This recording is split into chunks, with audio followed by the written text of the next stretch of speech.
We bring you the latest updates from the Pna Newsroom. The Marcos administration is working hard to improve and modernize the country's transportation system as it pursues important infrastructure projects to reinvigorate the Philippine economy. President Ferdinand R. Marcos Jr. made the remark as he witnessed the signing of the contract package NS01 for the North-South Commuter Railway System at the Malacanang Palace. Marcos said having an efficient transportation system would have a multiplier effect on employment and the economy. Marcos lauded the Department of Transportation and the Mitsubishi Corporation for their commitment to finish CPNS01 by 2028. He also thanked the government of Japan and the Japan International Cooperation Agency for being active partners in the country's infrastructure development. The CPNS01 includes the procurement of railway infrastructure projects for the Malolos-Clark Railway Project and the NSCR Extension Project. When completed, the NSCR will significantly reduce travel time between Clark International Airport and Calamba City, Laguna. As we sign this contract package, we do not only write a new chapter in realizing important infrastructure projects that will foster growth and revitalize the economy.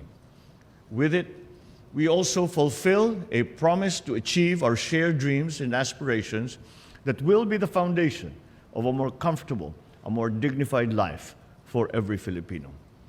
Beyond improving our transportation system, the implementation of civil works for the CPNS01 will also generate thousands of jobs for Filipinos during construction. I assure the Filipino people that the government will strive to modernize and improve the country's transportation system.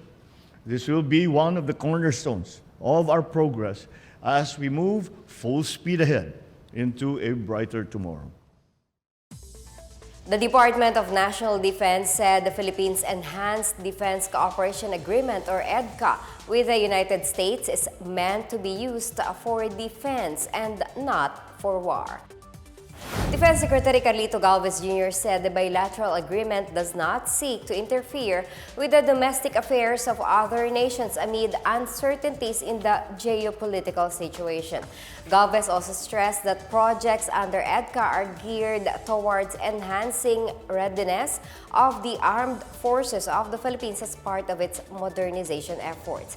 He said President Ferdinand R. Marcos Jr. ordered the armed forces to shift its focus on territorial defense. Galvez added that the DND aims to achieve an optimal number of locations of the EDCA sites to maximize their coverage of the Philippine archipelago.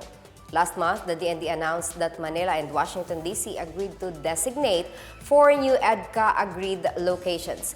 Meanwhile, the Department of Foreign Affairs shared that projects under EDCA are being prioritized and funded by the United States. In a Senate hearing, the FA Secretary Enrique Manalo said the U.S. has allotted and committed a total of $82.68 million to complete all of these projects.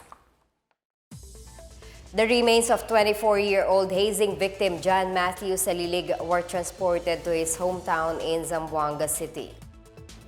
Salilig's remains were airlifted by the Philippine Air Force using a C-295 aircraft. Air Force spokesperson Colonel Maria Consuelo Castillo said the victim's family was waiting when the aircraft that carried out the jibed ferry mission touched down at the military ramp. The Air Force also condemned the hazing death of Salilig. Salilig had been reported missing since February 18. His body was discovered buried in a shallow grave at a vacant lot in Imus, Cavite. On Thursday, the Biñan City Police filed complaints for violation of the anti-hazing law against 6 individuals linked to the death of Salilig. Meanwhile, the Laguna Police said that 3 more persons of interest have expressed intent to surrender. Currently, 10 persons of interest in the death of Salilig due to hazing are still at large. In other news, about 1,800 passengers from the Westerdam cruise ship arrived at the Puerto Princesa seaport yesterday. City Tourism Officer Demetrio Albior Jr. said this is the second cruise ship to dock in Puerto Princesa since the COVID-19 pandemic. Seabourn Anchor, carrying 512 people, was the first ship to touch down in the city on February 9. This month, 3 more cruise ships are expected to arrive after the Westerdam cruise. These are the MV Arcadia with 2,000 passengers, MS Nautica with 824 passengers, and MS Seven Seas Mariner with 700 travelers. Albior said around 55,000 tourists, including the crew, are expected to arrive in the city this year from the cruise ships alone.